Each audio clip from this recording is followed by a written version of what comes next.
dalam jantung proses pemilu sebelum sistem politik, regulasi, dan kepercayaan publik benar-benar siap. Karena pemilu merupakan hak fundamental rakyat, dan hak ini tidak boleh dipertaruhkan hanya untuk mengejar efisiensi teknis semata. Beberapa jurnal resmi mengakui bahwa AI bisa meningkatkan efisiensi data, deteksi kecurangan, dan analisis pemilih. Jurnal BRIN berjudul "Penggunaan AI untuk Pemilu dan yang Aman dan Transparan" menunjukkan bahwa AI sudah dipakai oleh partai dan peserta politik pada pemilu 2024 untuk mendapatkan keunggulan kompetitif. Namun, jurnal itu juga menegaskan bahwa AI membawa resiko penyalahgunaan privasi data, manipulasi informasi, dan kerentanan terhadap serangan siber. Mosi ini muncul karena AI memang menarik kalangan muda yang melek terhadap perkembangan teknologi. Tetapi daya pikat itu berbahaya jika mengaburkan fakta bahwa pemilu adalah soal keadilan, kepercayaan, dan hak asasi, bukan cuma tentang efisiensi administrasi. Karena itu, tim kontra menegaskan penggunaan teknologi AI dalam pemilu saat ini masih terlalu berbahaya dan tidak perlu. Kami tidak menolak kemajuan teknologi, tetapi kami menolak menyatukan AI dengan pemilu sebelum regulasi yang kuat, literasi digital rakyat meningkat, dan lembaga pengawas benar-benar siap. Kita tidak boleh mengadopsi AI di dalam tahap percobaan, penelitian, dan pengawasan di luar kotak suara. Tetapi hak politik rakyat Indonesia tidak boleh dijadikan sebagai ruang uji coba AI tanpa jaminan keadilan. Untuk menutup pembicaraan dari tim kontra ini, dan saya mengutip satu kalimat, waktu habis.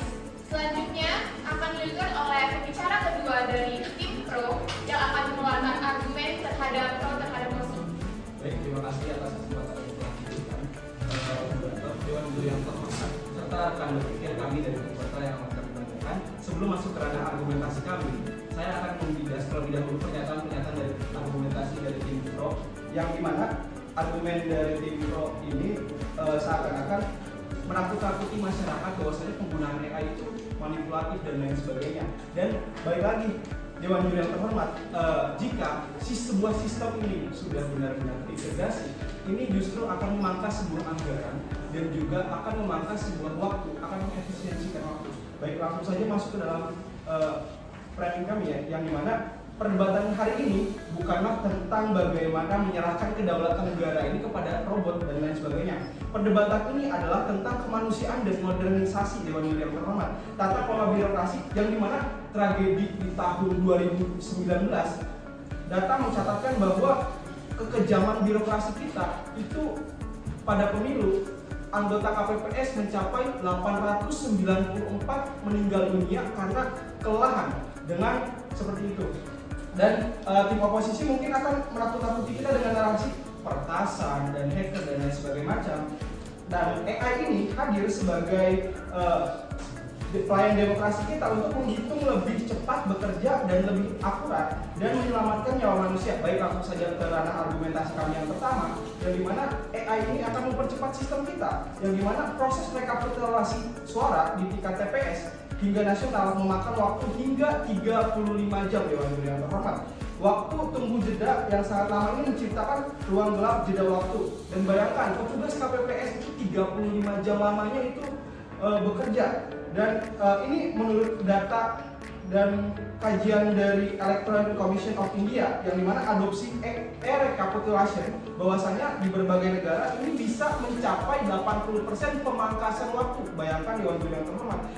Saya membawakan study case bahwasanya di Filipina menggunakan scan voting system, yang dimana proses perhitungannya yang biasanya berminggu-minggu ini bisa memangkas waktu menjadi hanya 48 jam Dewan Juri yang terhormat. Bayangkan jika itu dipergunakan di sistem kita. Yang kedua, efisiensi waktu dan anggaran negara. Pemilu manual adalah salah satu proyek negara yang paling membakar uang rakyat Dewan Juri yang terhormat. Negara menghabiskan bertonton kertas itu akan menjadikan pertumpukan sampah data dari KLHK menunjukkan tahun 2024 pemilu sebanyak 392 ton sampah bekas pemilu. Bayangkan Dewan Juri yang terhormat, ini menjadi kesalahan dalam pemilu kita.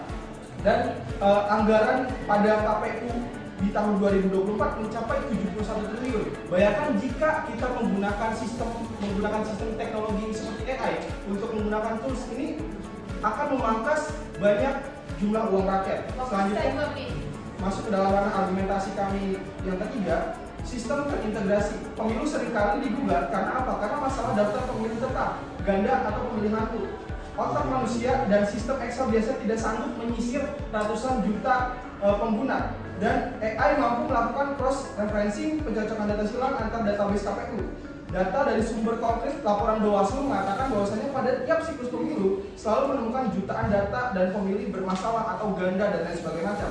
Sistem analitik AI mampu mendeteksi anomali 10.000 lebih. Dan saya menggunakan study case bahwasanya pada di Meksiko, penggunaan AI otoritas pemilihan untuk memverifikasi sidik jari dan foto wajah pemilihan database nasional secara real time yang sukses secara drastis menekan angka pemilihan ganda. Ini menjadi solusi penggunaan AI dalam pemilu dewan pemilihan terhormat.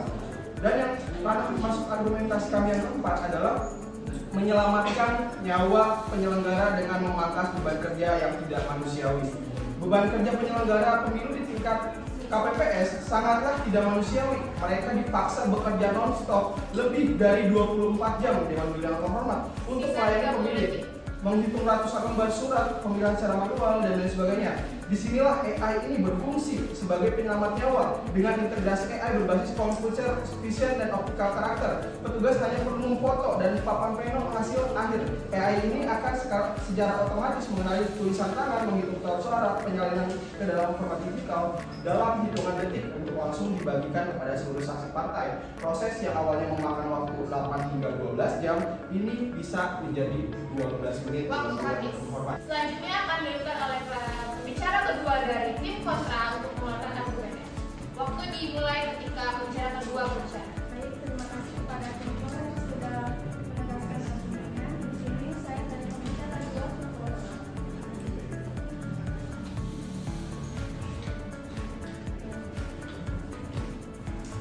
Waktu terus berjalan. Menegaskan bahwa penggunaan teknologi AI dalam pemilu tidak perlu diterapkan secara luas, karena penggunaan AI dalam pemilu memang canggih, tetapi tidak akan berpotensi untuk menimbulkan lebih banyak risiko yang serius. Argumen tambahannya adalah bahwa AI mempunyai celah besar terhadap manipulasi informasi dan ancaman terhadap demokrasi yang adil. Hadirin sekalian, yang pertama, seperti yang sudah kita ketahui, AI ini dapat digunakan untuk menyebarkan isi informasi secara masif, cepat, dan sulit untuk terdeteksi. Contohnya seperti teknologi deepfake yang dimana dapat memungkinkan pembuatan video, gambar, atau audio palsu yang sangat nyata dan menyampaikan. Dalam konteks pemilu, kondisi ini sangat berbahaya. Bayangkan jika sebuah video palsu yang dapat menunjukkan seorang kandidat dapat melakukan pelanggaran atau pernyataan kontroversial yang beredar luas hanya dalam beberapa hari sebelum pemungutan suara.